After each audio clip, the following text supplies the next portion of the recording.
Hi, my name is Ahmed.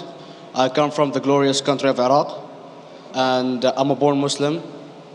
My problem is that I practiced Islam when I was. Brother, first we request questions from the non-Muslims. Once all the questions from non-Muslims are over, inshallah, we'll give you a chance. Yeah, but I'm telling you my problem only. Okay. But you said you're Ahmed and you're a born Muslim. I am born Muslim. But now are you a Muslim or not? I'm agnostic. Oh, so now you have left the religion of Islam. Yeah, I'm confused. Okay, fine. If you have left the religion of Islam, you can ask the question, brother. Okay. So my question is, how come I don't have the faith that you and the other Muslims have and some of my friends, even though I practiced Islam a lot and I even did Umrah, but I still do most of the sins that are forbidden in Islam, and I sometimes am lazy to do the prayer and the other subjects we have to do in Islam. I have read many books and about other religions and conspiracy theories and documentaries and such. I even have seen your own videos on YouTube, and there are many questions that go around my head about Allah and the Messenger and Muslims in general. And basically the most important question is, you said in one of your debates or questions that Allah is the creator and He's uncreated. But I have realized, how can the uncreated exist? And if He exists, how can we notice Him? How can we see Him or hear Him or feel Him or know of His existence if He's uncreated in our own dimension or so? That's one of the questions. Brother Ahmed said that he is a born Muslim. He comes from Iraq. He read the Qur'an, he read the books, but he commits many sins. He believes, maybe sometimes he's agnostic, and he's lazy for praying. Brother, before I answer your main question, if you do sins and if you're lazy for praying, that does not make you a non-Muslim. As long as you believe that praying is fard, sometimes you miss, it's a sin. It's a major sin that you sometimes don't pray, but that doesn't make you a non-Muslim. If you say praying is not required, then you're doing kufr. But if sometimes you do sin, sometimes minor sin, sometimes major sin, it is haram, it's forbidden, but that does not throw you outside the fold of Islam. There are sometimes waswasa of the shaitan asking you, you're a Muslim, but this is wrong in Islam, this is wrong. And it does deviate the person's mind. At that time, maybe your iman may be low. But these things should not make you consider that you're non-Muslim.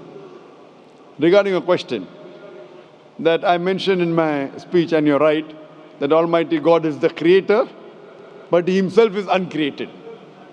You asked the question, how can the uncreated, how can we see the uncreated, and how it's possible? Allah subhanahu wa ta'ala is Khaliq, is the creator. And by definition, He's uncreated. Because normally people say that when they try and prove in logic that everything has a creator, who created this table, the carpenter, from where he got, from the tree, who created the tree, so it goes back to Allah. So when many of the people try to convince an atheist, they try and say that everything has a creator, and then they get trapped when the atheist asks him who created Allah. So if you hear my tapes, I never go that way. I ask the atheist that how did you come to know about the universe? How did you come to know about the functioning of the stars, of the sun? And he says, and goes back, that the creator. So it's the vice versa. So if you know how to deal with logic, you don't trip over this problem with the atheist trap, the Muslims or the believers, by saying who created Allah. By definition, Allah is uncreated.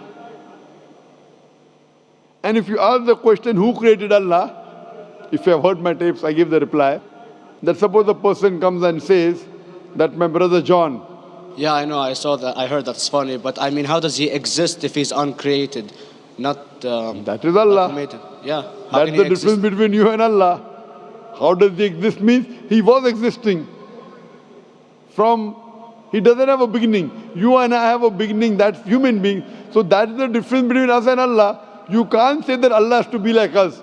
If Allah is like you and me, why should we worship Him? I see, but have you heard of the phenomenon, the Big Brother? used by various orders and political agendas to control the people and such by implementing it into multiple gods, and then later on it became a monotheistic religions all over the world to make it easier for Big the Brother, people sorry, to... I've never heard of the religion Big Brother. It's not a religion. It's like a theory, an idea, basically. For What does it say? Yes? What does this idea say? What does it say? Is that when you have a big brother, it's easier for you to live life. When you have someone watching you the whole time, understanding you the whole time, protecting you the whole time, being with you the whole time, and you can talk to him, although he never talks to you back, maybe in your dreams, due to your mind and such, it's easier for you to live.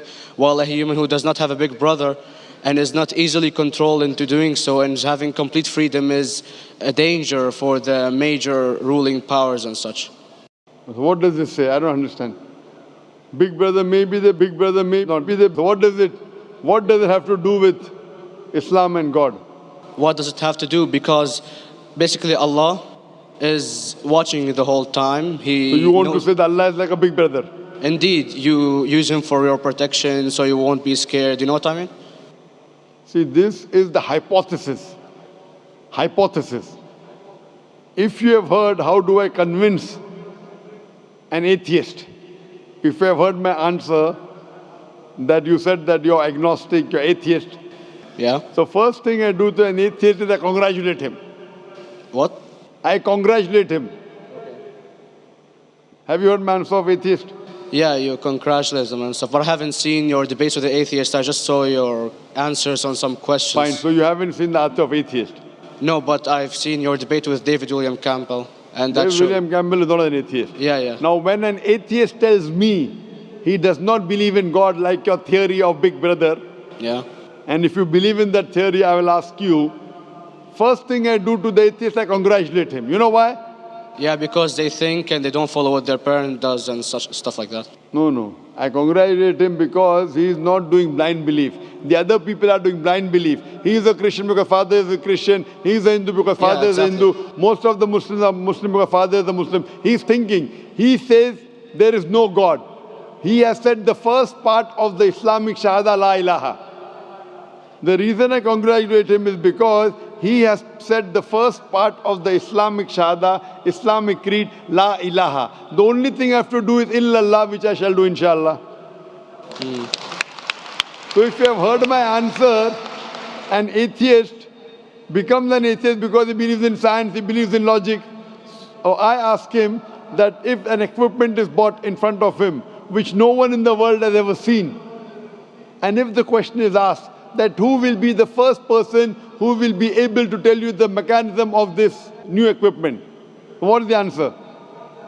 Of course, he's going to tell you the producer or the maker of this equipment. Creator, producer, maker. So when we ask him questions that how did this universe come into existence, he will talk about the Big Bang. This what we're going to talk is already mentioned in the Quran 1400 years ago in Surah Anbiya chapter number 21 verse number 30. Avalam yaral lazina kafaru anna samawati wal arda kanat ratkum fataqnahuma. Do not the unbelievers see that the heavens and the earth were joined together and we clove them asunder. This what you came to know 50 years back is mentioned in the Quran 1400 years ago. Who could have mentioned that? Well, in various civilizations in like 2000 or 5000 BC before Islam came or Christianity itself, there was various civilizations that are good in astronomy and they know more about our solar system than we do now, sadly. Brother, your knowledge of science is little, not in-depth. I do agree. There are certain things which were known as hypotheses. For example, we came to know, we were proved that the earth was spherical in 1577. I know that in 6th century BC, there were Pythagoreans who believed that the earth was spherical. But the same Pythagoreans who believed the earth was spherical also believed that the earth was the center of the universe, which is wrong. You show me one civilization which believes 100% what the Quran has mentioned. I challenge you. What you say, so do you mean to say there was a person who said, okay, this civilization, out of 100 things, these 2 things are right. Out of 100 things, these 5 things are right. Out of this 100, and picked and chose. Who can do that? No one besides the Creator. Even if you know that there were 10 different civilizations, hundreds of civilizations, there is not a single civilization that you know in the past which knew 100% of science what we know today. So where is your logic? Where is your theory? I do know that certain things were hypotheses, which were proved later on. But there is not a single civilization which knows everything what is mentioned in the Quran. So the answer goes back to the original question, who could have collected this in the Quran? Someone 1400 years back, could he do and say, okay, out of these 100 things, these 3 are right, out of these 100 things, these 2 are right, out of this, it's not possible. Mathematically, it's not possible. Well, you never gave the idea of extraterrestrials or so. I mean, knowledge is power. And Brother, I'm asking you a simple question. We are not come here to have a debate. yeah. I'm asking you a question. Point out a single civilization. You're asking something else. Yeah, We are not here to discuss. You can come in the room and discuss. You ask a question, I'm giving you the answer. You gave about old civilization. I told you you're right. But out of 100 things, 98 they were wrong. So I'm asking you, who could have mentioned this in the Quran? You're talking something else now. Yeah, well, I'm asking a simple question, 2 plus 2 equal how much? You are saying, I'm telling you 3 multiplied by 3 is how much? I'm asking a name, you're telling that where do you live? I'm asking a simple question, name me a single civilization which has everything what was mentioned in the Quran. Do you know of any or not? Yes or no? Well, not everything, of course. Even not 10%. Why? Babylon knows of most of the planets and such. Planet is not the only thing mentioned in the Quran. There are 1,000 things mentioned in the Quran. To say what 1,000 things are mentioned in the Quran, 10% would be equal to 100 things. Did Babylonian civilization knew about 100 things mentioned in the Quran? No, because they You don't cannot. have the They knew 5 or 6 things. In percentage wise, very small. So of course. Who can be the author of the Quran besides the creator to know what is right, what is wrong? Today science has established the hypothesis mentioned by Babylonian so many centuries back is today proven. So these were hypotheses in the past, which out of them many have been rejected, some have been accepted. So to collect all which is 100% correct has to be from the creator and no one else. Hope that answers the question.